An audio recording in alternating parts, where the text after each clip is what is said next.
샬롬 샬롬 샬롬 샬롬. 하나님 사랑합니다. 여러분 주 안에서 사랑합니다. 오늘 에스라 1장 말씀, 마음을 감동시키는 하나님. 하나님은 우리 마음을 감동시킬 수 있으시죠. 얼마든지. 유다 백성들에서 바벨론에서 70년 동안 포로 생활을 했습니다. 그런데 40년이나 90년이나가 아닌 70년 이라는 포로 생활한 이유가 역대하 36장에 기록되어 있죠. 이에 통치가 황구하여 안식년을 누린같이 안식하여 70년을 지내었으니, 하나님께서 이스라엘 백성들에게 6년간 토지를 쓰면 1년은 안식년을 지켜라 이렇게 말씀하셨어요. 그런데 490년 동안 한 번도 안식년을 지키지를 않았습니다. 490년을 7로 나누면 70년이죠. 여러분은 그동안 지키지 않은 안식년을 한꺼번에 다 지키게 하신 겁니다.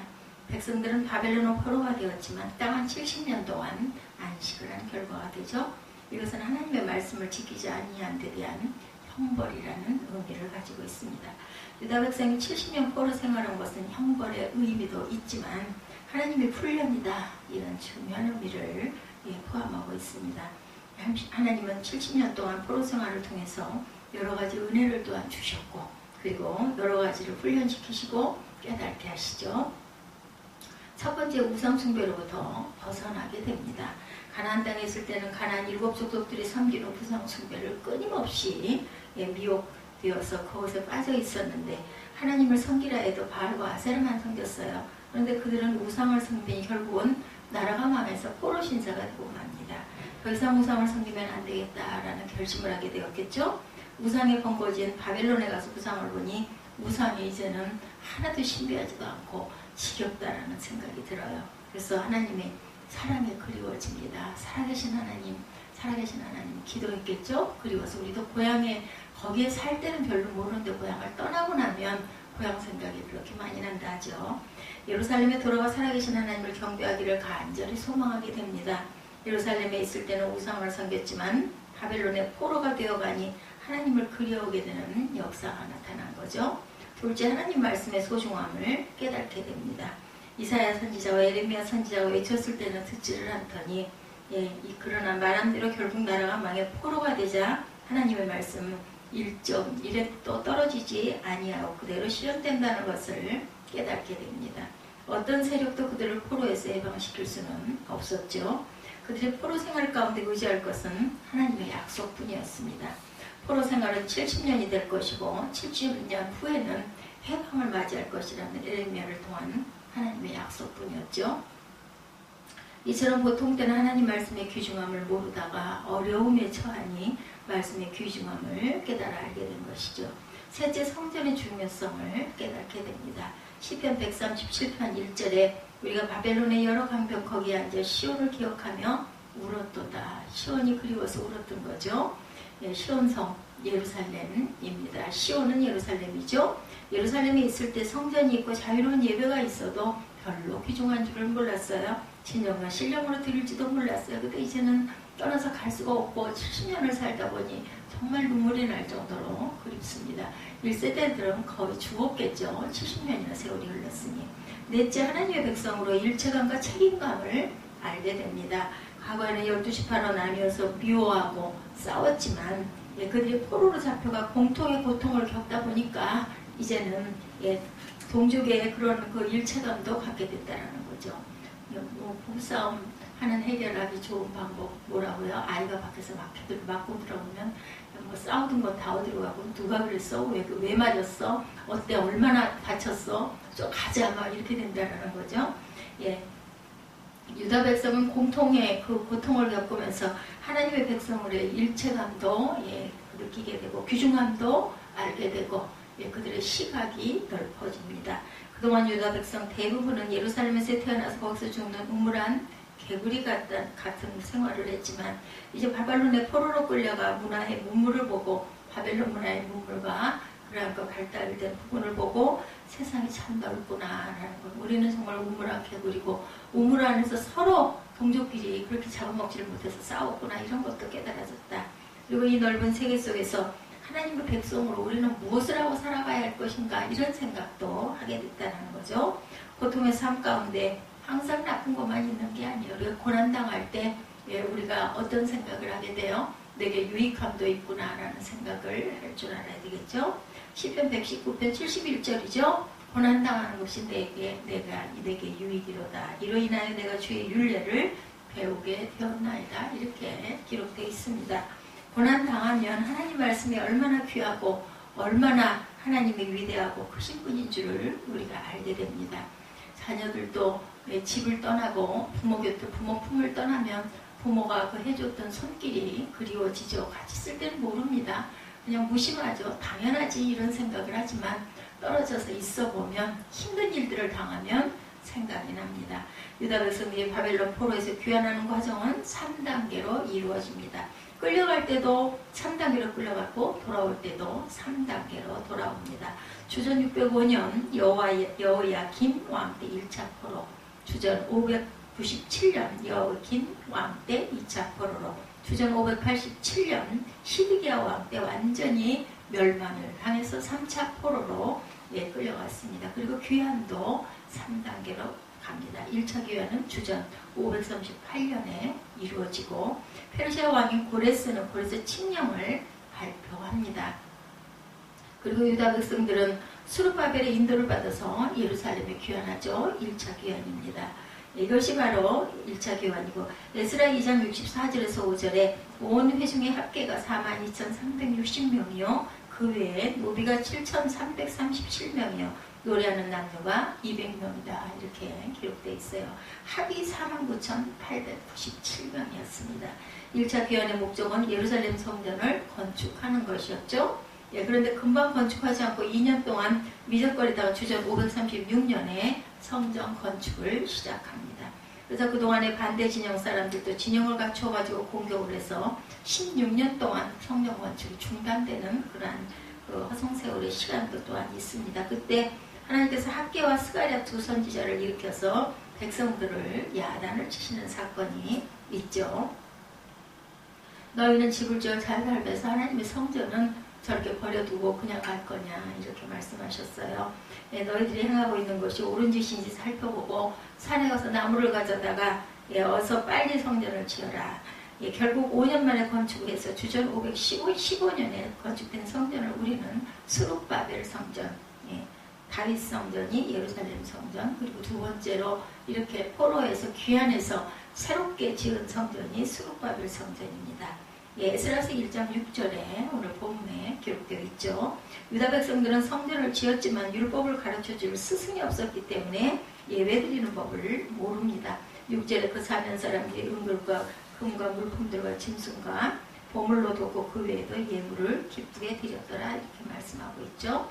5절에 이에 유다와 비냐민 육정들과 제사장들과 레위 사람들과 그 마음에 하나님께 감동을 받고 올라가 예루살렘의 야훼 성전을 건축하고자 하는 자가 다 일어났다. 5절에 예루살렘 성전을 건축한 1차 성전 건축을 위한 그런 귀한 하나님께서는 또한 주전 458년에 율법에 익숙한 학사 에스라를 중심으로 1754명이 2차로 귀환하도록 합니다. 이것이 바로 2차 교환, 2차 귀환, 이 목적은 율법 재건입니다. 그 내용이 에스라 7장으로 10장에 기록되어 있죠. 이처럼 에스라서 전반부는 1차 귀환의 그러한 내용, 후반부는 2차 귀환의 내용입니다. 1차 귀환은 주전 538년, 2차는 주전 458년으로 두 귀환 사이에는 80년의 간격이 있습니다. 주전 444년에 느헤미야가 주도한 3차 귀환의 목적은 예루살렘 성벽 건축입니다. 성전은 지어졌습니다.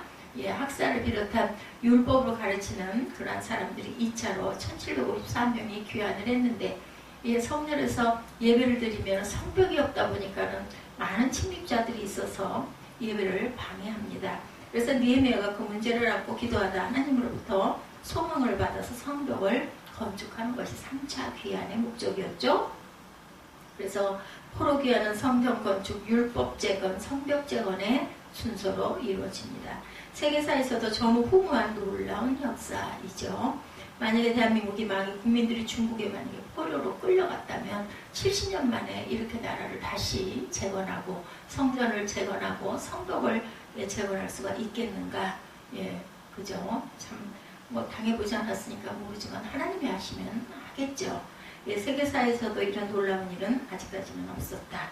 유다 백성의 이런 전무후무한 역사가 가능한 원동력은 하나님이 사람의 마음을 감동시켜서 고레스를 적국인데도 고레스 왕의 마음을 감동시킨 거죠. 고레스 왕은 페르시아 사람입니다. 페르시아 7종족 가운데 매우 작은 종족의 지도자였는데 7종족을 통일해서 페르시아를 통치하게 되죠. 그리고 주전 539년에 메대와 연합해서 바벨론을 멸망시킵니다. 예, 그리고 단일 통치자가 됩니다. 그리고 주전 세계 최고의 통치자가 되죠. 단일 통치자. 고레스가 바벨론을 통치하게 되자 유다 백성들을 향해서 두 가지 선한 일을 행한 것이, 하나는 고레스 칙령을 발표해서 유다 백성이 예루살렘으로 돌아가서 성전을 건축하게 하는 것이고, 다른 하나는 바벨론 왕 느부갓네살이 솔로몬 성전을 파괴하고 빼앗아온 모든 성전 기명들을 그대로 지도자인 스룹바벨에게 가져가라고 돌려준 것입니다. 하나님이 이렇게 말씀하신 거죠. 이방나라 왕인 고레스가 이러한 선한 일을 행한 원인은 하나님께 고레스 왕의 마음을 감동시키셨기 때문에 하나님께서 본문 1절이죠. 바사왕 고레스 원년에 여호와께서 에레미야 입으로 하신 말씀을 응하게 하시려고 바사왕 고레스의 마음을 감동시키심에 저가 온 나라에 공포도 하고 조소도 내렸다라고 나타나 있습니다.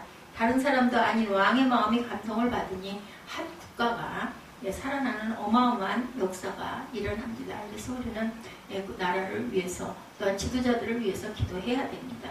2절 후반으로 3절 초반에 하늘의 신 야훼께서 세상 만국으로 내게 주셨고 나를 명하사 유다 예루살렘에 전을 건축하라 하셨나니 이스라엘의 하나님은 참신이시라, 이렇게 기록되어 있습니다. 하나님께서 어떤 방식으로 고레스 왕의 마음을 감동시키셨는지 구체적으로 정확하게 기록되어 있지는 않지만 두 가지 분명한 영향이 있었던 것은, 하나는 내적 확신, 그리고 또한 외적인 확신입니다. 안팎으로 증거가 일치하니 확신을 가질 수밖에 없었겠죠. 성령께서 고레스 왕의 영혼에 직접 1대1로 말씀을 하셨을 거죠.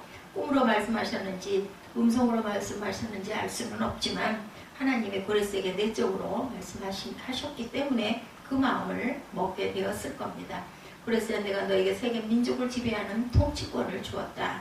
그런데 이것은 내가 열방을 지배하게 되면 바벨론으로 포로되어 있는 내 백성을 예루살렘으로 돌아가도록 하기 위한 것 아니냐, 이렇게 말씀하지 않았겠나. 그리고 느부갓네살이 나를 섬기기 위해 두었던 성전 그릇들을 뺏어왔는데 그것을 하나도 건드리지 말고 돌려줘라 라고 말씀하셨을 것입니다. 또 고레스 왕은 하나님의 객관적인 말씀을 듣습니다. 페르시아에는 유명한 다니엘이 그 시대의 총리로 있었기 때문이죠. 다니엘은 이미 성경을 읽어서 고레스라는 인물이 일어날 줄을 알고 있었어요. 이 시대보다 160년 전에 예언한 이사야 선지자가 고레스의 이름을 이미 언급한 바가 있습니다. 이사야 44장 28절에 고레스에 대하여는 이르기를 그는 나의 목자라 나의 모든 기쁨을 성취하리라, 이렇게 증거되어 있고, 45장 1절에 나 야훼는 나의 기름받은 고레스의 오른손을 잡고 열국으로 그 앞에 항복하게 하며 라고 기록되어 있습니다. 이 말씀을 다니엘은 알고 있었죠. 그래서 고레스가 페르시아를 통일한다 할 때도, 고레스가 바벨론을 멸망시킬 때도 그럴 줄 알았다고 했을 거죠. 왜냐하면 이사야 선지자가 이미 그렇게 예언한 바가 있기 때문입니다. 그리고 다니엘은 고레스가 바벨론을 멸망시키고 이제 유일한 지도자가 되었을 때 그에게 나아갑니다. 하나님께서 고레스 왕에 대하여 말씀하셨습니다. 세계 모든 민족을 지배할 뿐만 아니라 내 백성 유다 백성을 해방시키실 하나님의 종이라고 말씀하셨으니 당신은 내 백성을 해방시키시고 성전 기물들을 돌려주어야 할 것입니다. 이것이 당신을 향한 하나님의 뜻입니다. 이렇게 말했겠죠. 그러므로 고레스는 내적인 증거와 외적인 말씀의 증거를 따라서 마음의 감동을 입고 하나님이 기뻐하시는 일을 성취하게 됩니다. 잠언 21장 1절에도 왕의 마음이 야훼 손에 있음이 마치 보의 물과 같아서 그가 임의로 인도하시느니라, 이렇게 기록되어 있습니다. 우리는 사람 마음을 이렇게 잘 움직이지 못하죠. 의견이 분분하게 되고 자기 주장이 있게 되고 때로는 그걸로 인하여 논쟁이 일어나다가 다툼이 일어날 수도 있습니다. 정치 지도자들의 마음을 감히 어떻게 저 같은 사람이 움직이겠습니까? 말씀에 선포하지만, 그런데 하나님은 움직이시죠. 그래서 성도는 위정자의 마음을 움직일 수 있는 하나님께 우리는 기도해야 됩니다. 나는 못해도 하나님은 하실 수 있기 때문에 하나님의 백성들의 큰 위로가 되게 하나님께서는 진리 속에서 역사하시죠. 하나님께 위정자들의 마음을 움직여 나라를 통치하게 해주옵소서 하고 우리 기도해야 합니다. 직장에서 승진이 안 되면 옷사람의 마음이 안 움직여질 때 뭐 뇌물을 드리고 무슨 그 아부를 할 게 아니라 하나님께 기도해야 되겠죠. 하나님께서 고레스 왕의 마음을 마음대로 움직이신다는 것은 우리에게 정말 큰 힘이고 위로이죠. 하나님은 유다 백성들의 마음을 감동시키셨어요. 두 번째로는 왕의 마음을 감동시키고 그 다음에 유다 백성들의 마음을 감동시켜서 돌아가게끔 해주십니다. 이제는 바벨론에 어느 정도 자리가 잡혔겠지. 70년 동안이나 있었으니. 그러니 터전이 있는 그 바벨론에서 이스라엘로 다시 돌아가면 예루살렘 돌아가면 뭐가 있어요? 황폐할 대로 황폐해져 있고 거기 또 살고 있는 사람들도 있을 텐데 터전 잡아서 살기가 쉽지는 않았을 겁니다. 예루살렘 여호와의 전을 건축하자 하는 자가 다시 일어나니 이렇게 기록되어 있습니다. 5절에 유다 백성 49,897명이 돌아왔는데 바벨론에 아직 남아있는 사람은 약 200만 명이나 돼요. 바벨론에서 태어난 바벨론에서 교육받고 생계를 유지하고 터전을 잡고 살던 사람이 그리고 말도 다 잊어버렸습니다. 70년이 되다 보니 뭐 2세대, 3세대가 났을 것이고 그들의 삶의 모든 터전을 버리고 예루살렘으로 돌아가기로 결정한다는 것은 정말 쉽지가 않습니다. 그래서 200만 명은 돌아오지 않고 남아있는데 그들이 겪은 사건이 바로 에스더서에 나타난 사건이죠. 하나님께서는 49,897명의 마음을 감동시키시죠. 그들은 바벨론에 이르러온 모든 삶의 터전을 버리기로 결단을 하고 떠납니다. 시편 137편 5, 6절에 예루살렘에 내가 너를 잊을진대 내 오른손이 그 재리를 잊을지로다. 내가 예루살렘을 기억하지 아니하거나 내가 너를 나의 제일 즐거워하는 것보다 차라리 아니할진대 내 혀가 내 입 천장에 붙을지로다. 이렇게 기록되어 있습니다. 이것이 그들의 심정이에요. 그들은 이런 심정으로 다시 고국으로 돌아가고 예루살렘 성전을 건축하게 됩니다. 마지막 때 돌아간 게 아니라 일제에서 해방된 한국 사람들이 태극기를 휘두르면서 만세를 외쳤던 것처럼 기쁨과 감격의 심정으로 돌아갔다. 시편 126편 1절에서 3절에 야훼께서 시온의 포로를 돌리실 때 우리가 꿈꾸는 것 같았도다. 그때 우리 입에는 웃음이 가득하고 우리 혀에는 찬양이 찼다. 이렇게 고백하죠. 열방 중에서 말하기를 야훼께서 저희를 위하여 대사를 행하셨다 하였도다. 우리는 기쁘도다. 이렇게 기록되어 있습니다. 유다 백성들에게 감동이죠. 감동이 강대가 세워지면 감격으로 나타나고 감격하면 어떻게 돼요? 눈물이 납니다. 우리나라 일제에서 해방되었을 때 백성들이 거리에 나가서 태극기를 마음껏 휘둘렀던 것처럼 유다 백성들도 이런 감격을 가지고 해방이 됩니다. 유다 백성들은 예루살렘을 향한 진정한 갈망, 하나님을 향한 진지한 사랑을 회복하게 됩니다. 이것이 구약 최고의 신앙 부흥이고 두 번째 출애굽이라고 볼 수가 있겠죠. 한 번은 애굽에서 나온 것이고 두 번째는 바벨론으로부터의 돌아감입니다.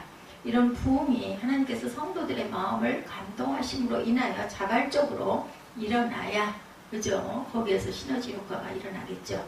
내 마음에 감동이 일어나게 하시고 감격이 솟게 하옵소서. 우리가 이렇게 기도해야 되겠습니다.